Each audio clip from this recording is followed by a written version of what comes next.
We're excited to kick off our third year of our campaign, interviewing Kavya.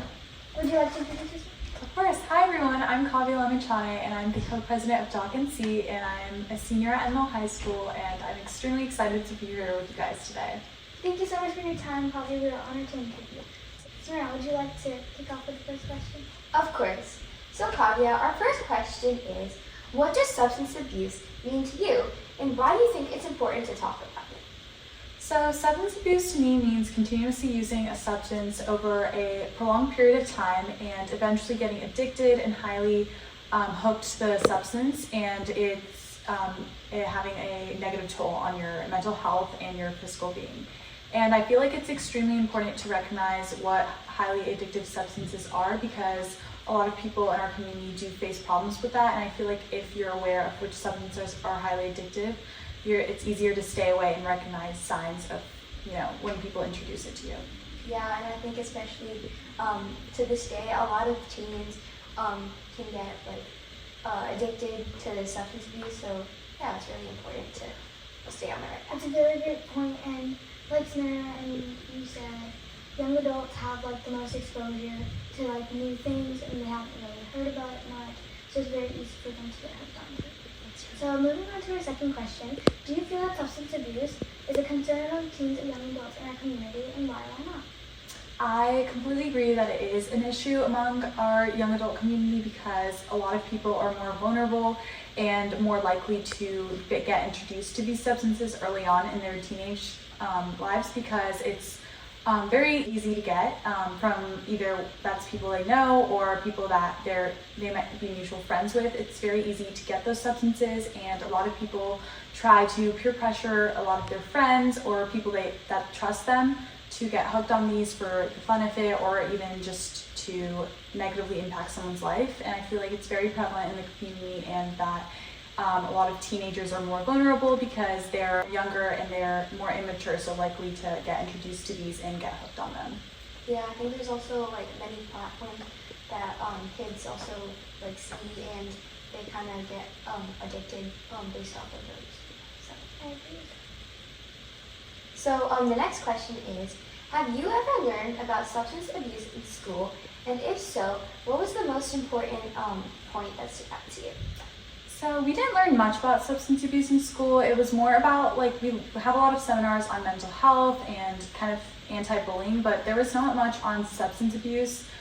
We did have a seminar once, I think my sophomore year, about substance abuse, but it was very short, and I feel like the point didn't come across as very welcoming, and a lot of our teachers and principals, they tried to get the point across to all students, but again, in the end, there's thousands of people who still end up using these substances no matter what. So it's extremely hard to get the point across, especially people who are already addicted.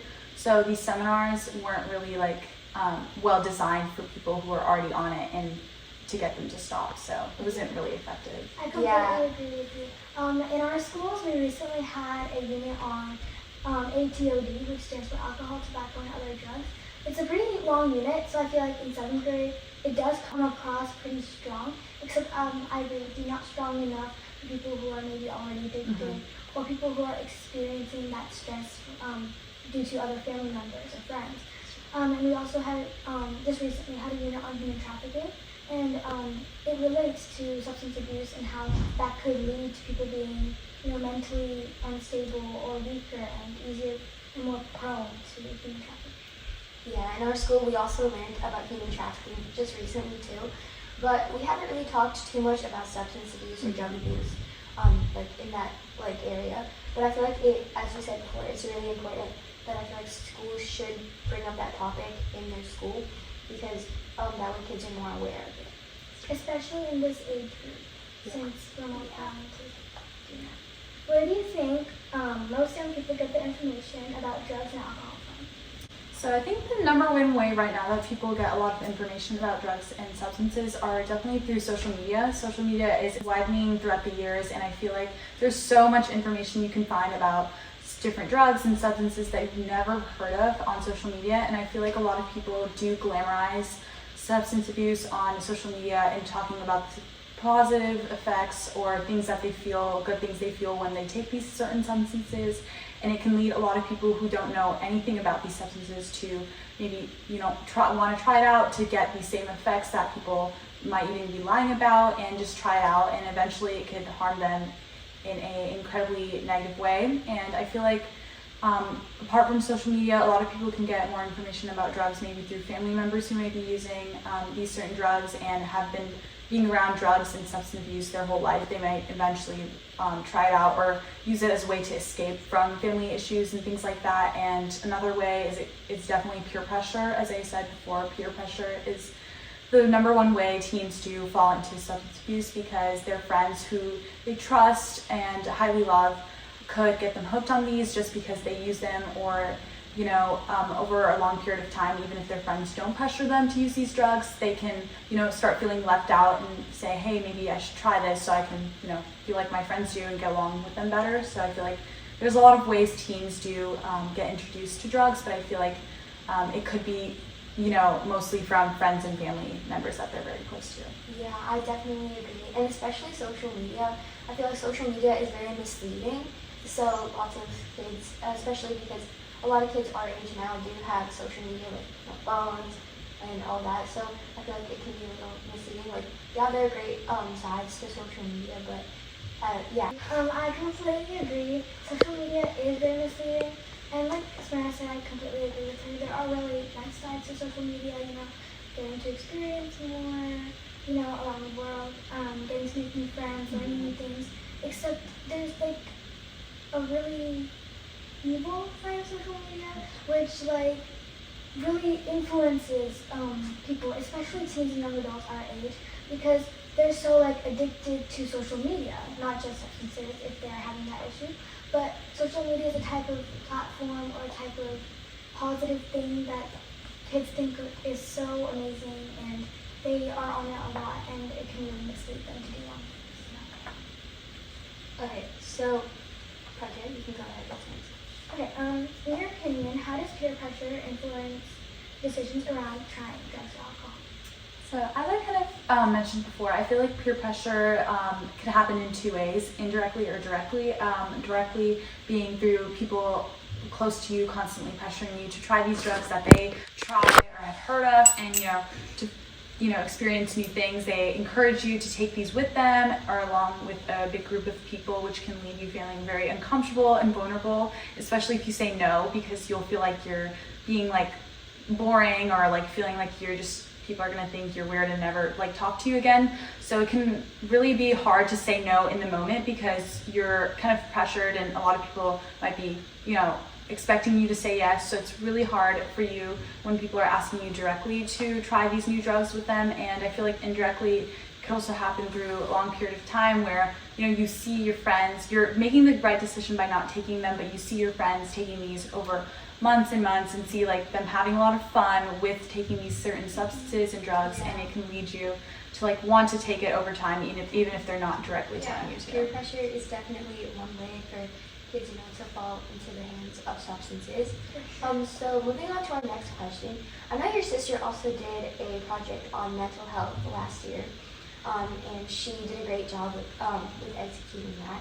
So our next question is kind of related to this. So do you think mental health and stress are connected to substance use of teens, and if so, how?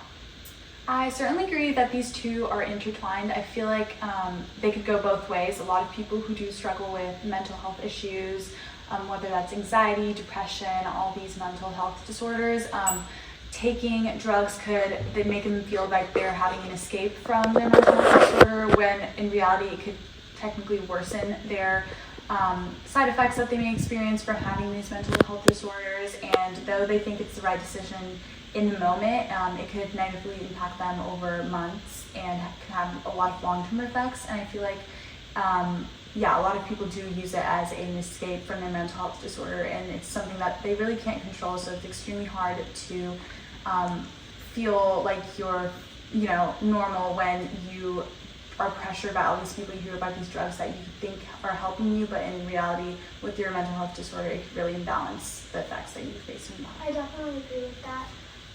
It could really lead to worsening of their conditions and more. So yeah. What are some reasons you think teens might start using drugs now? I think the most prevalent way that teens do start using is through peer pressure, and a lot of high schools in this area, they do face a lot of peer pressure, and the bigger the school, there's a lot more people that you can meet, and whether that's people who will kind of encourage you to take those drugs or not. A lot of people do feel extremely pressured at school, and a lot of people who don't really like to go to their classes might be skipping and using drugs, and eventually if you like kind of fall into the wrong crowd or like let your uncomfortable feeling get the best of you, you could fall into these traps and eventually start using, skipping class, and doing all these things that you wouldn't have done if you kind of like stayed true to yourself and made sure that you were doing the right thing. So I feel like that's an extremely important way that people I definitely agree with you. What advice or message would you give to other students around the world about making healthy choices and staying informed? I would say that definitely don't fall to what everyone's saying around you. I feel like that's the most important way that people do get hooked. I feel like staying true to yourself is extremely important, because if your morals are like close to you, you'll make sure to not break those and do things that you wouldn't want to do. And I feel like making sure and holding yourself accountable for things that you do, whether that's making one little mistake, if you hold yourself accountable and make sure that you don't do it again, I feel like it's easy to break the cycle and not get hooked on drugs like other people do, who take it once and get addicted and feel like it's the right thing to do, so they keep on taking it and say they'll stop, but eventually they can't because they're so addicted. I feel like it's very important to make sure that you hold yourself accountable for things that you do and recognize signs and ways that people might get you hooked onto these certain substances and drugs. I feel like it could really be anyone, your family members, people close to you, people extremely, especially people that you do trust, are ones you could feel more vulnerable around, more comfortable around, and those might in the end be the ones who get you hooked on these certain things. So I feel like recognizing signs as well is extremely important. Yeah, I think that's some great advice, and I think many teens and adults, which is our target audience, I think they will be benefiting, and I think that's very inspirational with everything that you said. And your inputs are very important and beneficial to our campaign, as well as to other kids our age. So thank you so much, Kavya, for your time and taking time from your busy schedule. I know we're in 7th grade and we're already pretty busy, so I'm sure 12th grade, there's a lot more work to it. So thank you so much, Kavya. Yeah, no problem. Thank you guys so much. Thank you. Stay away or you might have to pay. 3, 2, 1, go Dog and see!